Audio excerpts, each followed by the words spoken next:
There are a great number of apples in the world. Granny Smiths are perhaps the most famous, while pink ladies are their antithesis in colour.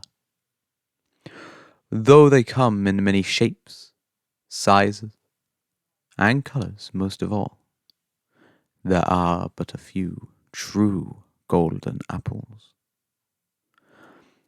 May the fruit you have perceived previous in your mind be labelled mortal, for there are but a few true golden apples.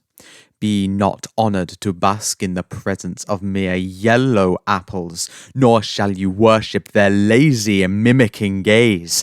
They are but false prophets to the great order of the golden apples. In play we shall worship thee, Malus infinite.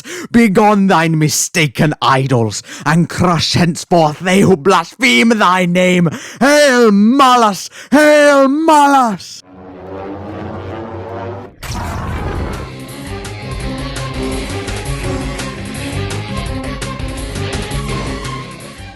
Welcome custom card fans, my name is Aurora and I'm here to present Archetype Spotlight. This ongoing series will see a spotlight shined on some of the hundreds of custom strategies, archetypes and support that you can find on the server. We'll explore the beloved and the forgotten, the barely viable and the meta-defining, the decks that make EXU, well, EXU. It's been a while, huh? I'm all too happy to be back, and now I think it's time we spice it up a bit. Now that we've done some of the top tier and roguish decks, I think it's time that we shine a spotlight on the more forgotten decks. Let's take a look at Arnie's Malus. Malice is a deck based on the TCG card of the Golden Apples, taking inspiration from the Greek origins of the card to essentially recreate the Golden Apples of life of the Garden of Hesperides. As a result, much of the deck depicts symbolism surrounding the gift of life and characters from that episode of the Argonautica.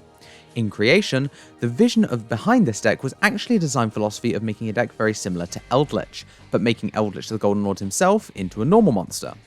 Since this deck therefore has a reliance on vanillas, it gives access to some powerful support pieces that a deck like Eldritch is unable to utilise.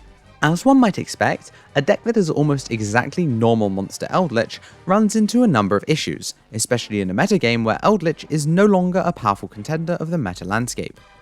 Malus was once played in Battlegrounds 11, a random deck challenge in the battleground where the power level was much lower, and was paired with Phantasm Spiral to combine a pair of normal monster-centric decks, though that list fell short due to most often only seeing one half of the engine at once, not making that tournament's top cut. This is the first archetype on this series that can truly be considered as not beloved or meta-defining, but instead making up the forgotten and barely viable.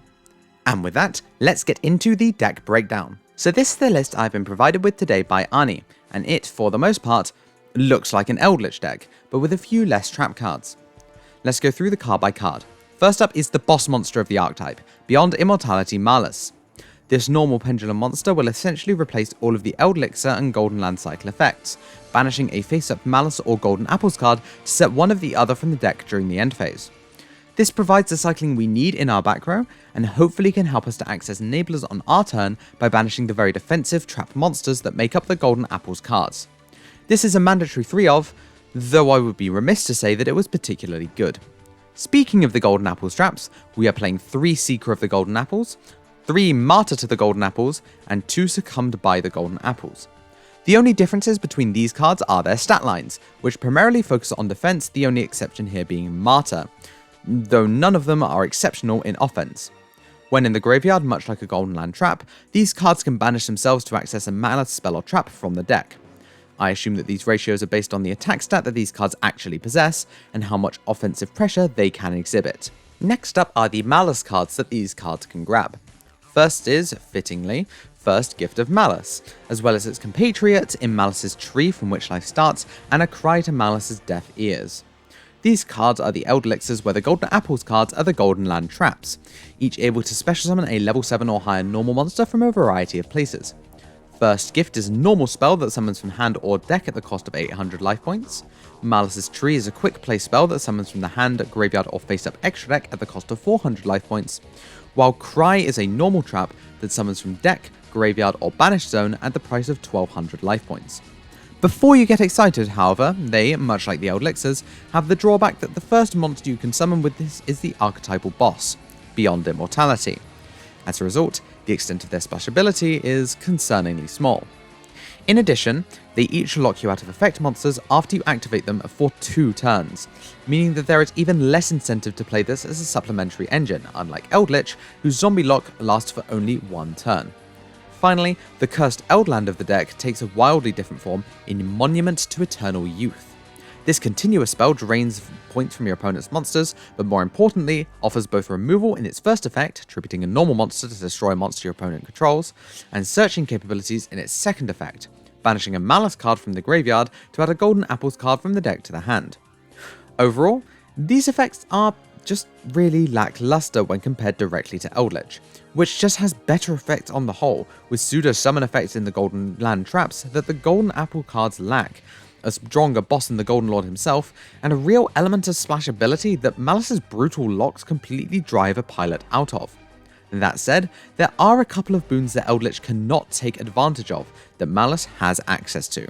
The first of these cards is Clever Forte and West's Viola, a hand trap with an effect to pop a card on both players' field whenever your opponent activates a card or effect. Since you need to only control non-effect monsters to use this card, this is a boon that Malus can really take advantage of, especially with so many cards at once in the graveyard. 3 copies gives you the highest likelihood that you'll see some in a game.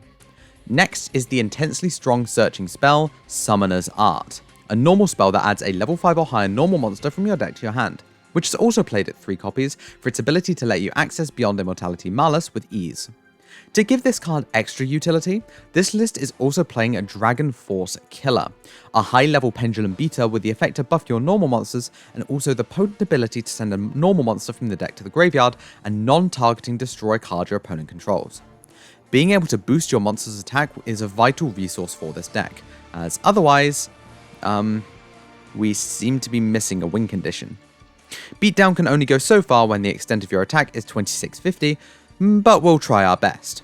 Where you can't beat over monsters, however, the myriad of destruction effects that this deck has to offer should go a long way to pad out your offensive capabilities. Alongside this are the usual staples in the main deck. Ash Blossom and Joyous Spring, Effect Veiler, and Infinite Impermanence are our generic hand traps of choice. The side deck is mostly very simple. 3 triplets of Board Breakers in Dark Ruler No More, Lightning Storm, and Evenly Matched should help the deck to function in the cases that it is forced to go second, as being a trap reaction focused deck, being going first is its natural state. The Geico cards are also being played here as supplementary hand traps to flesh out the lineup. Kazu Geico pops set cards, Kufu Geico is a DD Crow, and Mitori Geico pops face-up spells and traps. With the deck breakdown out of the way, I'm not particularly expecting for huge plays, but I might just about be able to make something work. Well, I might be able to make something work if I can convince my opponent to play a bad deck that doesn't put up negates. Let's jump into the games. So this is going to be the best out of 3 game with me versus Socks. Now Sock, I managed to convince to not play a good deck. Sock is playing Vision Hero, which is actually a really cool deck. He's going to win the die roll and he's going to opt to go first, as is probably correct against my trap deck. I immediately see some issues with my deck. No extra deck and no extrav means no consistency whatsoever. Sock, on the other hand, has opened the nuts. I mean, Ferris in itself is pretty much just the nuts, and Vision Prophecy is actually kind of crazy. We're going to start off with a Pot of Prosperity. We're going to banish the 6. And I believe I'm going to Ash this because, yep, haha, funny card. Then we're going to activate Ferris. And realize it doesn't matter anyway. Ferris is going to pitch Minimum Ray and Special Summon itself. And Ferris' effect is going to activate to set from the deck a Vision Hero increase. Now, for those who've never read Vision Hero Minimum Ray, this card is basically just increase, but with a different secondary effect. So if this card special summon from the spell or trap zone, you can destroy 1 level 4 or lower monster your opponent controls. Whereas, for example, increase can special summon a level 4 or lower Vision Hero from your deck. Now this card would usually be very good in a matchup, as it's able to destroy weenie monsters. The problem is, we don't run any of those that we would usually summon. Malice is an 8. All of our traps are level 5 or higher. So this card does literally nothing. Not that it matters. Increase is going to be the card that's being used here, tributing off the Ferris to special summon itself from the spell and trap zone, then activating its effect, which I'm assuming is going to summon the Vion from the deck. No, it's going to be another minimum ray. Ooh. Then we're going to link off this minimum ray and summon extra hero acute deleter, which is the Vision Hero Broken Link 1. When it's link summoned, you can add a spell or trap that lists Vision Hero in its text from the deck or face-up field to the hand. So it can either bounce your spells and traps, or monsters in most cases, or it can add any Vision Hero spell or trap. Except Vision Fusion, because it doesn't mention Vision Heroes, which is very funny. And then during the end phase, you can draw 1 card for each Vision Hero monster card in the spell and trap zone, which is the broken effect, because it means you draw 4 every end phase. Here we're just going to use the effect of Acute Deleter to search ourselves a Apparition, which is basically just going to be hero call for Vision Heroes. Then we're going to normal summon the hard drawn Vion, as we have not normal summoned yet. And we're going to use this effect to dump the Poisoner from the deck, then activate the effect of the Vion banishing the minimum ray in order to search the polymerization from the deck. We're then going to use this polymerization, and we're going to fuse together the Vion and the Increase to presumably summon the Adoration. Yep, and then that is going to be the end of the turn. We are going to draw. We're going to see First Gift of Malice, which is a good card. In the draw phase, we're going to see Vision Prophecy be activated, which is going to place from the deck in the spell and trap zone a Vision Hero monster, which is going to be Vision Hero Multiply Guy. When he's special summoned, he makes a face-up monster on the field gain 800 attack, which is going to help the Vision Heroes to actually beat over my big bunguses. We're going to proceed straight to the main phase, and we're going to activate Summoner's Art, and we're going to use the effect of Summoner's Art to add Dragon Force Killer to our hand. We don't need to use this to add Malice, because we already have Malice in the hand. We're going to activate First Gift of Malice, paying 800 life points to special summon a Malice from our deck. We're going to summon it in attack position. Foolish mistake. The win con for us against pretty much every deck at this point is just to stall them out. We're then going to activate Dragon Force Killer in the spell and trap zone, and we're probably just going to force out a negate here. Unfortunately, Dragon Force Killer does not send for cost, so we will not be resolving this effect. Vision Prophecy is going to activate upon this activation, targeting itself. I believe it's targeting, right? And then you target a card in your opponent's spell and trap zone, destroy as many of those targets as possible. Then if at least one of them is a monster in the graveyard, take damage. The reason why this takes damage is because all of the Vision Heroes, or all of the quote-unquote good ones, in like Increase, Poisoner, Minimum Ray, have the effect when you take battle or effect damage while it's in your graveyard, you can place this card in the spell and trap zone. So that's basically what's going to be used to fuel Acute Deleter. No, we are going to be dumping the Multiply Guy here to pop the Dragon Force Killer so that we can take the damage from Multiply Guy, which I believe is 700 points. Then on resolution of that, Poisoner will activate, as will Increase, as will Minimum Ray, and they're all going to get placed in the spell and trap zone as continuous traps. Then we'll activate the Malice, and we'll end the main phase to go to the battle phase and try to beat into the Acute Deleter. We really do not want Sok to draw 3 cards. We're going to actually just tribute this Acute Deleter here to summon the Poisoner, and then Poisoner's effect will, I believe, halve the attack and defense, just halve the attack of Malice. Now, you may be noticing that most of these cards don't do jack shit to defense, which is the reason why I should put these cards in defense. We're going to actually kill this Poisoner, but that's going to trigger the Apparition, which I honestly forgot was there. I'm going to Ash the Apparition, because I'm a baby. And we're going to proceed to the end phase, and that's going to be the end of my turn. Doing nothing. Because this card can't banish from the graveyard, it can only banish from the field.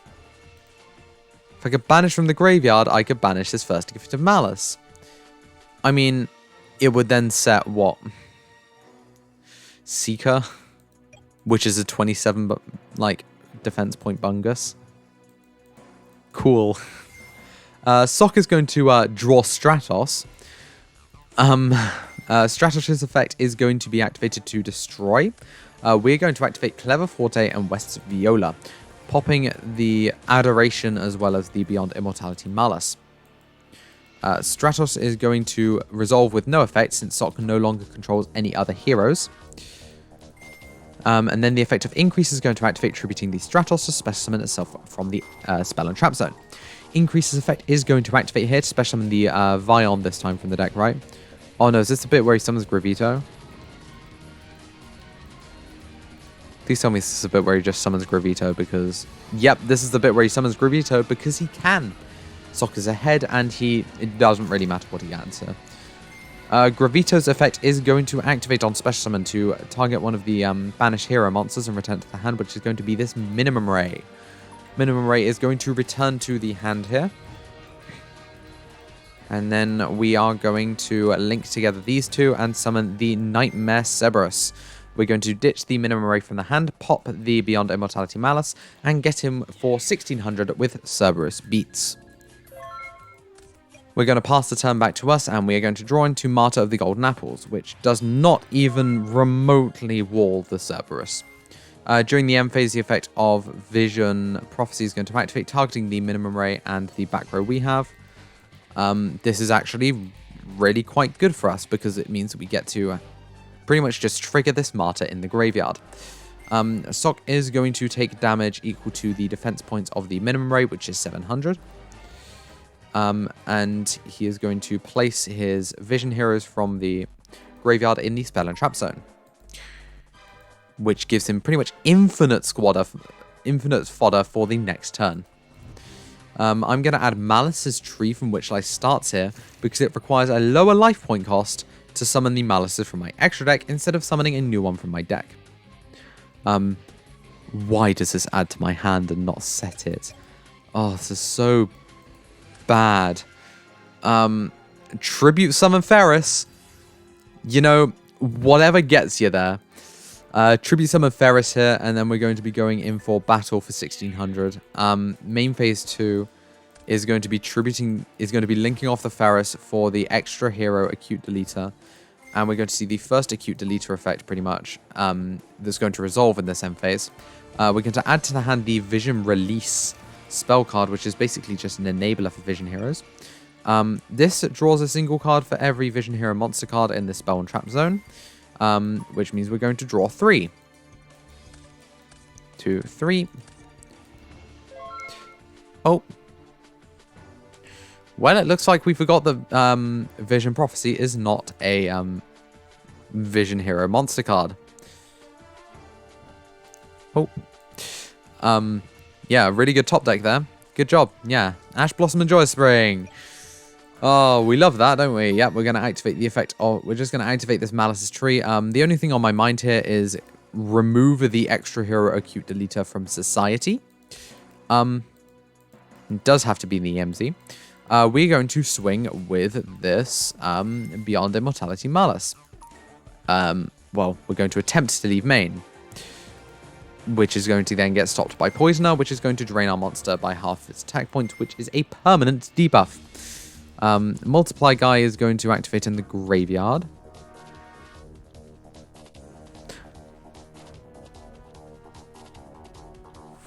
Wait, from where? Where is he activating from?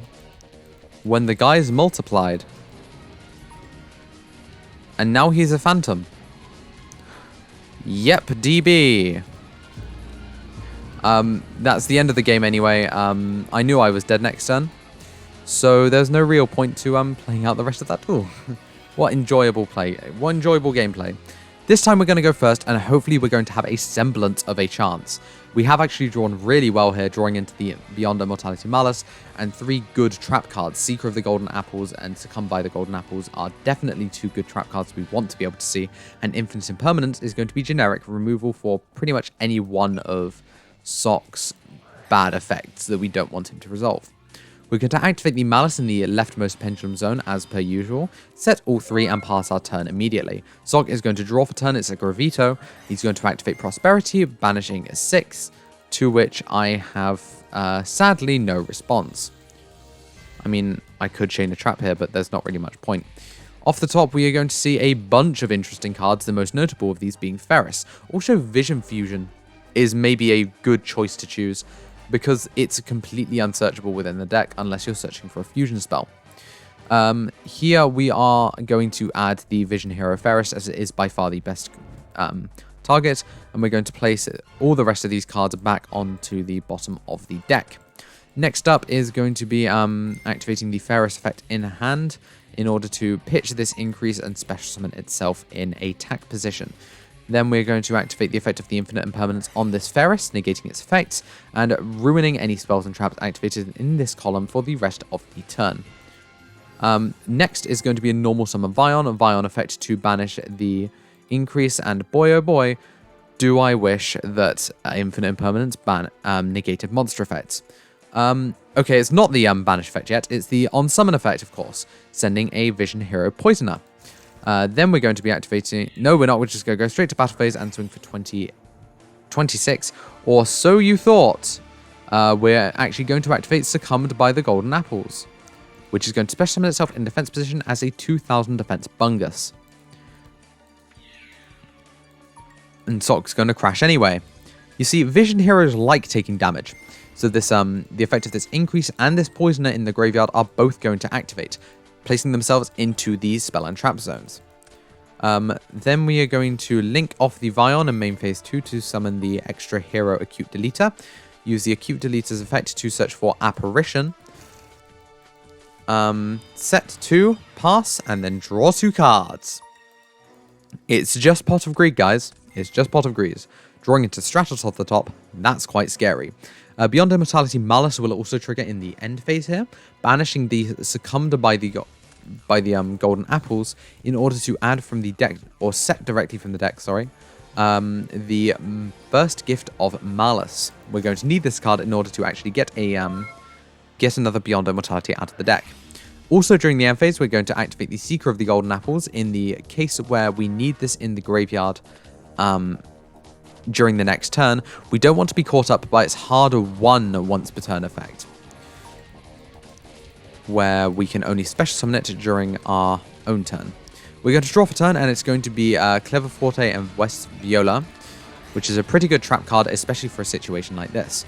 We're going to activate first Gift of Malice, paying 800 of our precious life points, to special summon from the deck in defense position this time, Beyond Immortality Malice. Then we're going to do nothing. End of main. And we are going to pass the turn over. The effect of Extra Hero Acute Deleter is going to draw 2 cards, and that just gets us closer to our win condition of decking out our opponent. Fool. The top deck here is Witch Raider. Oh no. Uh-oh. This card could be a bit of an issue. So Sock here is going to Tribute Summon. By tributing Poisoner and Increase is going to summon Witch Raider. Witch Raider's effect is going to activate to destroy all spell and traps that we control. Since there's nothing we can do about that, we might as well activate the effect of Clever Forte and West Viola, popping our own Beyond Immortality Malice, and also popping the Witch Raider itself, since it's the only card that could feasibly, in this scenario, get over our big boy defenders. However, Witch Raider still resolves because it was activated. It met its activation conditions on the field, and it still activates.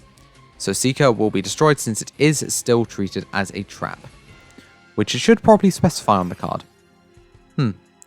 However, since a face-up hero was destroyed by battle or card effect, which it was, Apparition can now activate to specimen a level 4 or lower vision hero from the deck, and then halve the attack and defense of one face-up monster your opponent controls. Oh no. It seems that we have an issue. Apparition will activate, special summoning Vion and halving the attack and defense of Beyond Immortality Malice. Oh no. Vion's effect will activate, dumping the minimum ray from the deck. And then we'll activate the effect of Ferris, ditching Multiply Guy. Out comes Ferris, and from the deck is going to be placed an Increase. No, it's Minimum Ray, because we're using Vision Release. Target a vision here in the monster card in the spell trap zone, special summon it. Out it comes. And then we get a normal summon Stratos. You know, pop 5 spells and traps seems pretty appealing here, right, Sock? Right? No, we're just going to add from the deck to hand the third Ferris. Then we're going to go to the end of main. We are going to attack into the Beyond Immortality Malice. And we're going to take a shit ton of damage. 800 from the Acute Defender, 1000 from the Vion, 1200 from the Minimum Ray, 1600 from the Ferris, and 1800 from the Stratos. Sock is even playing into the correct Gauze ranges, assuming that the normal monster deck is wanting to play a deck that puts an effect monster on their side of the field. Then we're going to link together the Stratos and the Ferris to summon the Nightmare Phoenix. Then link together the Vion, Minimum Ray, and the Ferris, the second Ferris. Summon a Nightmare Unicorn. This makes all of these monsters, since they're all co-linked, all indestructible by battle. That's enjoyable. Nightmare Phoenix's effect is going to spin the Acute Defender by discarding the Gravito, and then drawing a card as a result of it being co-linked, which is Stratos, which will be very good for next turn. During the end phase, we're going to activate the effect of Seeker of the Golden Apples, banishing it from the graveyard, and there is only one search target that we have that we do not immediately pay too many life points for, and that's Malice's tree from which life starts. So we're going to have to search that one. Luckily, it's one we can use. We're going to draw an infinite impermanence for turn, and then activate the effect of the Lightning Storm to pop the face-up monsters. We're then going to activate Malice's tree from which life starts, and special summon from the extra deck in face-up defense position, Beyond Immortality Malice. We're then going to set a card and pass the turn. Sock is going to draw into a Multiply Guy, and this is pretty much just the end of the game with the third Ferris in hand. Ditching the Multiply Guy, the third Ferris will be special summoned, and then it will use its effect, most likely to set the Increase from the deck. No, it will not. We're going to imperm that one, and then the normal summon Stratos is going to... that's probably going to just seal it up right there. I'm going to search for the Vion from the deck. Then we're going to link 1 to summon Acute Defender. Activate the effect of Acute Defender to search for Apparition. This deck doesn't have much kill potential, not gonna lie. We're going to be on a Beyond Immortality Malice and a Dream here. We're going to activate the field spell, Monument to Eternal Youth. And we're going to presumably use its secondary effect, banishing from the graveyard the Malice's tree. Then we're going to add from the deck to hand the Seeker of the Golden Apple, setting it and passing the turn. That is basically our secondary Bungus. We're then going to shill in the chat. We are just shilling. We're just shilling for content. Vion is going to activate, sending Poisoner from the deck to the graveyard. Effect of Vion, banishing from the graveyard the Ferris. Search for Polymerization. We're going to go for crazy. Activate Polymerization. Fuse 4. Is it going to be Fuse for Trinity? Fuse 3, 4, Trinity! Which is, well big enough to beat over both of my monsters. Even if it doesn't do any battle damage, it's still more than enough to beat me.